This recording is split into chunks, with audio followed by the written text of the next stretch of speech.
Today we're driving a John Cooper Works Mini Cooper S. So this is the top of the family tree for minis, and it comes standard with a healthy 170 kilowatts. It delivers 320 newton meters of torque from about 1200, 1300 RPM onwards, which makes this 1200 kg package very light on its feet. This one is an automatic transmission, which normally I would slag and say, give me the manual, but having driven it, I get the idea of the automatic. It gives nice brisk shifts, and BMW have tuned it to sound just magnificent. Listen to this.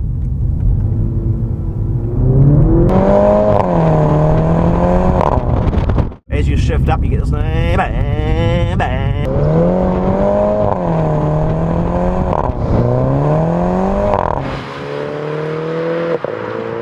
When you change gears, particularly manually, you want that kind of bang, bang, bang, you know, that really locked into the engine feel, and this automatic gearbox does deliver that.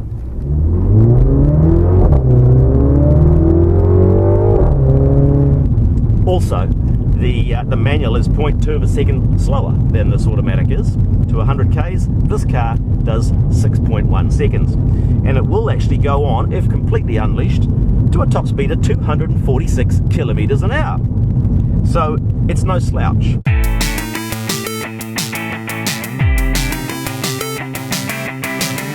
It's only capable of taking 4. It's only belted for 4, and there's certainly no width to get a 5th person in there, even if it had a seatbelt.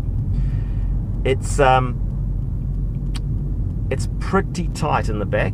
I've had teenagers and the occasional adult in there, and they've all mentioned it, shall we say, the lack of leg room. But that's not what you buy a car like this for. If you're spending $53,500 on the top echelon Mini, you are looking at it mainly from a very selfish point of view, I'd suggest. And for that, it delivers very nicely. It's got a lovely leather steering wheel, lovely quilted seats in a suede Alcantara type of fabric with adjustable thigh support, nice bolsters. And a big criticism of this car has been its interior design, and I get that. I get why people are saying it's just too much. It's all a bit too complicated, it's all a bit too try hard, and I wish that they had not done that. I wish that they just eased off some of this sort of overt styling and just relaxed themselves a little bit in the design department, because I think the car would actually, it speaks for itself very well mechanically. You know, from a chassis and a driving platform point of view, it's really hard to criticize because it does everything you could ask of it.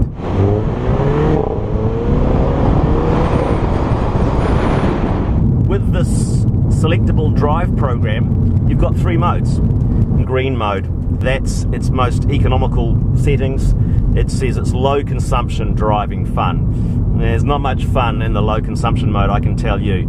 The throttle is very lethargic. You need quite a pronounced amount of travel to get it going, and the ride is softened, which is nice. It's certainly a more relaxing place to be, but of course it dulls the handling. Next up from that is the mid setting, which is described by the infotainment screen as typical Mini fun. What those Germans. And that livens up the throttle a bit. It tightens up the suspension a bit, and it gives you a little bit more burble from the exhaust, a little bit more feedback from the exhaust. But the one I favour is the sport setting, which gives you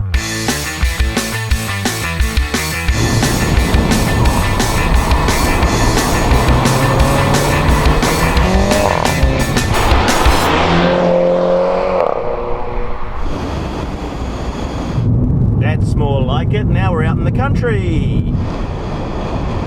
The car just feels alive. And the more corners we pointed at, it seems to be the better as well.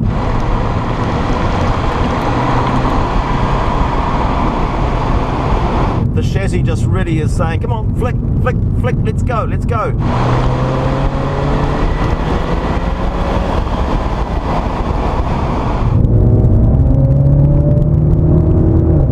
Just makes back road blasts a real blast. You know, you don't have to go at light speed, but you can take corners at a good speed.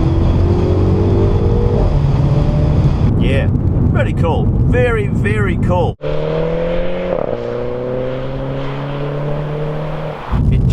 goes and goes and goes. And the beauty of it being a small little car like this is that it goes and goes and goes around town and around the suburbs. It's got a head-up display, it's got in-car navigation and phone integration, all those things that you'd expect. It's got a good stereo, it's nicely finished, good materials, nice to the touch in most instances. There's still a few ergonomic challenges. This centre armrest, for instance, if you have it down, kind of like the Range Rover driver would have it down, you can't get access to the handbrake properly. But fortunately, it is a proper handbrake. It's not just an electric affair. So up goes the armrest, and up comes the handbrake.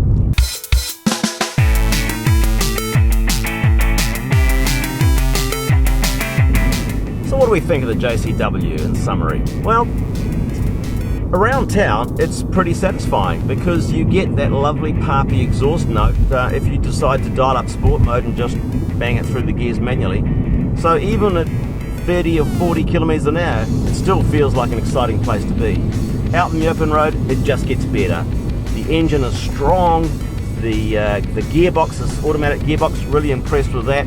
It delivers sharp gear changes, and it's very rewarding. A lovely soundtrack out the back, gives you a nice reassurance that you're dealing with a sporty car. And the only thing I would say that on the downsides is if it's just the interior decor. It's just a little bit like someone who's had too much fun with mum's mascara box and just gone a little bit berserk with it. But as a driving weapon, it's great. It really is. I've come to really enjoy it, and certainly to a point overlook or tolerate some of these ergonomic frustrations, because as a device to carve up roads, it's pretty hard to fault. It really is.